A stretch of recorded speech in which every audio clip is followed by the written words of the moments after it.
வணக்கம். 2 மணி செய்திகளுக்கு வரவேற்பது நான் நந்தா. முதலில் இந்த நேரத்திற்கான தலைப்புச் செய்திகளை பார்க்கலாம். ராமநாதபுரம், புதுக்கோட்டை, தஞ்சை மாவட்டங்களில் இன்று அதிக கனமழைக்கு வாய்ப்பு. 21 சென்டிமீட்டருக்கு மேல் மழை பெய்யும் என்றும் கணிப்பு. சிவகங்கை, தூத்துக்குடி, நெல்லை, கன்னியாகுமரி மாவட்டங்களில் இன்று மிக கனமழைக்கு வாய்ப்பு. 11 மாவட்டங்களில் கனமழை பெய்யும் என வானிலை ஆய்வு மையம் தகவல். சென்னையில் நேற்று மாலை முதல் விட்டுவிட்டு பெய்து வரும் மிதமான மழை. 2 நாட்களுக்கு வெயில் கொளுத்தாமல் மேகமூட்டத்துடன் காணப்படும்.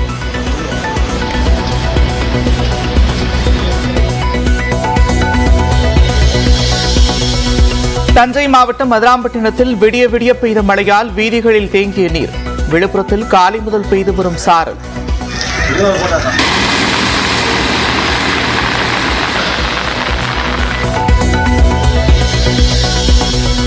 தஞ்சை மாவட்டத்தின் 3 இடங்களில் 10 சென்டிமீட்டருக்கு மேல் மழை பொழிவு. பட்டுக்கோட்டையில் 16 சென்டிமீட்டர் மழை பொழிவு.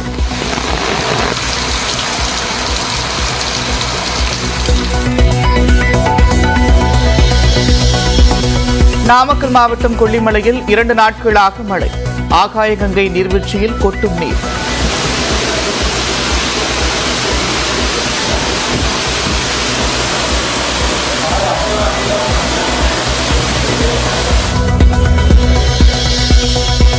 காஞ்சிபுரம் மாவட்டம் ஸ்ரீபெரும்புதூர் அருகே நெல் கொள்முதல் நிலையத்தில் 5000 நெல் மூட்டைகள் மழையில் நனைந்து சேதம். மூடி வைக்க தார்பாய் வழங்கவில்லை என்று அதிகாரிகள் மீது விவசாயிகள் குற்றச்சாட்டு.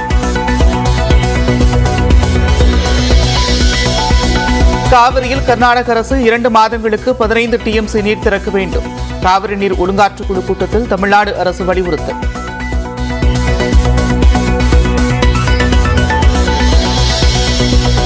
காவிரி தொடர்பான கூட்டங்களில் தமிழ்நாடு அதிகாரிகள் ஆன்லைனில் பங்கேற்கும் முடிவை கைவிட வேண்டும். தமிழ்நாடு அரசுக்கு எதிர்க்கட்சித் தலைவர் எடப்பாடி பழனிசாமி கோரிக்கை. நாமக்கல் மாவட்டம் திருச்செங்கோட்டில் உள்ள விவேகானந்தா மகளிர் கல்லூரியில் வருமான வரித்துறை சோதனை. 3 குழுக்களாக பிரிந்து சோதனையில் ஈடுபட்டுள்ள அதிகாரிகள்.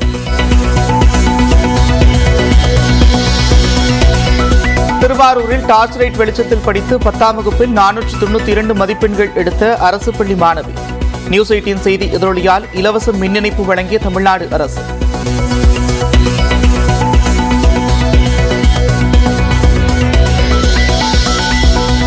வள்ளியூரில் மழைநீர் தேங்கிய சுரங்கத்திற்குள் அரசு பேருந்தை இயக்கிய ஓட்டுநர் சஸ்பெண்ட். பயணிகளுடன் பேருந்து சிக்கிக்கொண்ட நிலையில் போக்குவரத்து கழகம் நடவடிக்கை. குற்றப்பத்திரிகை தாக்கல் செய்யப்பட்ட வழக்கில் நீதிமன்ற அனுமதியின்றி கைது செய்யக்கூடாது. அமலாக்கத்துறைக்கு உச்சநீதிமன்றம் கட்டுப்பாடு. செந்தில் பாலாஜியின் ஜாமீன் மனு ஜூலை 10ஆம் தேதிக்கு ஒத்திவைப்பு. மத்திய அரசின் வழக்கறிஞர் ஆஜராகாத நிலையில் விசாரணையை ஒத்திவைத்தது உச்சநீதிமன்றம். 10 மற்றும் 12ஆம் வகுப்பில் அதிக மதிப்பெண் பெற்ற மாணவர்களை உதவித்தொகைக்காக தேர்வு செய்யும் நடிகர் விஜய். மாவட்ட வாரியாக மாணவர்களை தேர்வு செய்ய இணையதள லிங்க் அறிவிப்பு.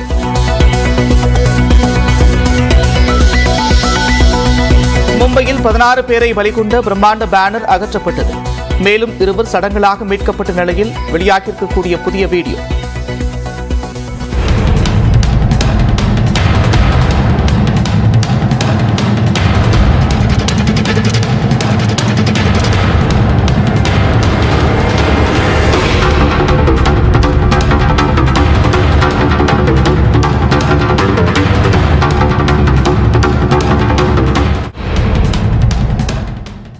திருவாரூர் மாவட்டம் கொரடாச்சேரியில் மின்சார வசதி இல்லாமல் செல்போன் டார்ச் வெளிச்சத்தில் படித்து 10ஆம் வகுப்பில் 492 மதிப்பெண்கள் பெற்ற மாணவிக்கு நியூஸ் 18 செய்தி எதிரொலியால் இலவச மின் இணைப்பு வழங்கியிருக்கிறது தமிழ்நாடு அரசு.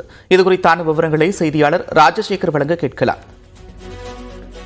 நந்தா, திருவாரூர் மாவட்டம் கொரடாச்சேரி அரசினர் பெண்கள் மேல்நிலைப் பள்ளியில 10ஆம் வகுப்பு தேர்வுல துர்கா தேவி என்கிற மாணவி 500க்கு 492 மதிப்பெண்கள் பெற்று திருவாரூர் மாவட்டத்தில் அரசு பள்ளிகளில் அதிக மதிப்பெண் பெற்ற மாணவி என்ற பெருமையை பெற்றார். இந்த நிலையில இவருடைய பெற்றோர் பாலா மற்றும் அவருடைய தாய் சுதா, அது இல்லாமல் அவருக்கு ஒரு சகோதரர் மணிகண்டன், அவருடைய தந்தை பாலா என்பவர் ஒரு சாதாரண மெக்கானிக் தொழிலை வேலை செய்து வருகிறார். அது மட்டும் இல்லாமல் அவருடைய சகோதரர் மணிகண்டன் அரசு பள்ளியில் பயின்று வருகிறார். அவரது தாய் அவர் வீட்டிலே இருந்து வருகிறார். இந்த நிலையில கடந்த 2 வருட காலமாக அவர் கொரடாச்சேரி அருகே பத்தூர் என்கிற இடத்துல புதிதாக ஒரு கூரை வீடு கட்டி அங்குதான் வசித்து வருகிறார்கள். அங்கு மின்சார வசதி கொடுக்க வேண்டும் என்றால் 3 மின்கம்பங்கள் புதிதாக அமைக்க வேண்டும். அதற்கு அரசுக்கு 1 லட்சம் ரூபாய் மின் வாரியத்திற்கு கட்ட வேண்டிய என்ற கட்டாயம் என்ற சூழ்நிலையில அவர்கள் தினக்கூலியின் மூலமாக அவர்கள் குடும்பத்தினர் வேலை பார்த்து வந்த நிலையில அந்த பணத்தை கட்ட முடியாத ஒரு சூழ்நிலை ஏற்பட்டது. இதனால் அந்த மாணவி கடந்த 10ஆம் வகுப்பு பொதுத் தேர்வுக்காக பயின்ற பொழுது டார்ச் லைட் வெளிச்சத்திலும் அதே போன்று மெழுகுவர்த்தி வெளிச்சத்திலும் தான் பயின்றதாக நியூஸ் 18 தமிழ்நாடு தொலைக்காட்சிக்கு பிரத்யேகமாக பேட்டி அளித்திருந்தார். இந்த செய்தியை நாம் பிரத்யேகமாக ஒளிபரப்பியிருந்தோம். இந்த நிலையில சம்பந்தப்பட்ட வீட்டிற்கு சட்டமன்ற உறுப்பினர் பூண்டி கலைவாணன் மற்றும் மின்வாரிய அதிகாரிகள் நேரில் சென்று பார்வையிட்டு அந்த தேர்வு எழுதி அவர் வெற்றி பெற்ற 4வது நாளிலே தற்பொழுது அந்த வீட்டிற்கு மின்சார வசதி என்பது செய்து தரப்பட்டிருக்கிறது. இந்த மாணவி மிகுந்த நிகழ்ச்சியுடன் நம்மளிடம் தற்பொழுது பேட்டி அளித்திருக்கிறார். இந்த மின்சார வசதி கிடைத்ததற்கு காரணம் நியூஸ் 18 தமிழ்நாடு தொலைக்காட்சியும் சட்டமன்ற உறுப்பினர் மற்றும் மின்வாரிய அதிகாரிகள் தான் காரணம். இவர்கள் அனைவருக்கும் நன்றியை தெரிவித்துக் கொள்வதாக தெரிவித்திருக்கிறார். அது மட்டும் இல்லாமல் அவர் தந்தை கூறும்பொழுது இந்த வீட்டிற்கு என்னுடைய மகளின் காரணமாகவே இந்த வீட்டிற்கு வெளிச்சம் வந்திருப்பதாக மிகுந்த நெகிழ்வுடன் அவருடைய தந்தை பாலாவும் நியூஸ் 18 தமிழ்நாடு தொலைக்காட்சிக்கு பேட்டி அளித்திருக்காங்க.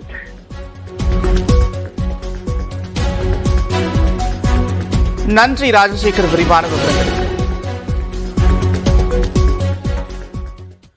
காவிரியிலிருந்து 2 மாதங்களுக்கு சுமார் 15 டிஎம்சி நீரை கர்நாடகா திறந்துவிடுமாறு காவிரி ஒழுங்காற்றுக்குழு கூட்டத்தில் தமிழ்நாடு அரசு வலியுறுத்தியிருக்கிறது.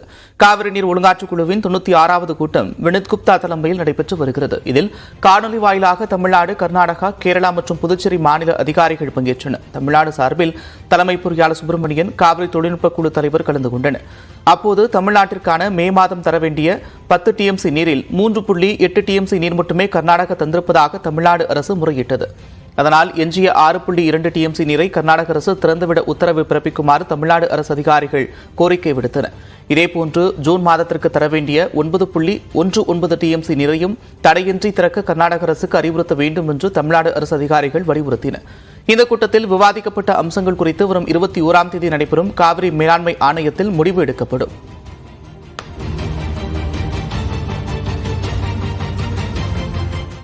குடியுரிமை திருத்தச் சட்டம் மூலம் மகாத்மா காந்தியின் கனவை பாஜக நிறைவேற்றியிருப்பதாக பிரதமர் மோடி தெரிவித்திருக்கிறார். உத்தரப்பிரதேச மாநிலம் லால்கஞ்சில் பாஜக வேட்பாளர்களை ஆதரித்து பிரதமர் மோடி பரப்புரை மேற்கொண்டார். அப்போது பேசிய அவர், குடியுரிமை திருத்தச் சட்டம் குறித்து காங்கிரஸ் மற்றும் சமாஜ்வாதி கட்சியினர் பல்வேறு பொய்களை பரப்பியதாக குற்றம் சாட்டினார்.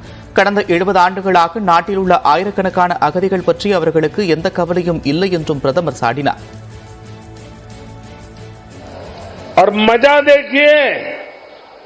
ये महात्मा गांधी का नाम लेकर के सत्ता की सीढ़ियां तो चढ़ जाते हैं, लेकिन महात्मा गांधी की बातों को याद नहीं रखते हैं. खुद महात्मा गांधी ने भरोसा दिया था कि वो कभी भी भारत आ सकते हैं. குடியுரிமை திருத்தச் சட்டத்தை யாராலும் ரத்து செய்ய முடியாது என்று பிரதமர் மோடி மீண்டும் திட்டவட்டமாக தெரிவித்தார். மேலும் வாக்கு வங்கி அரசியலுக்காக போலி மதச்சார்பின்மை மூலம் நிகழ்ந்த இந்து இஸ்லாமியர்கள் இடையிலான மோதலுக்கு பாஜக அரசு முற்றுப்புள்ளி வைத்திருப்பதாகவும் பிரதமர் குறிப்பிட்டார்.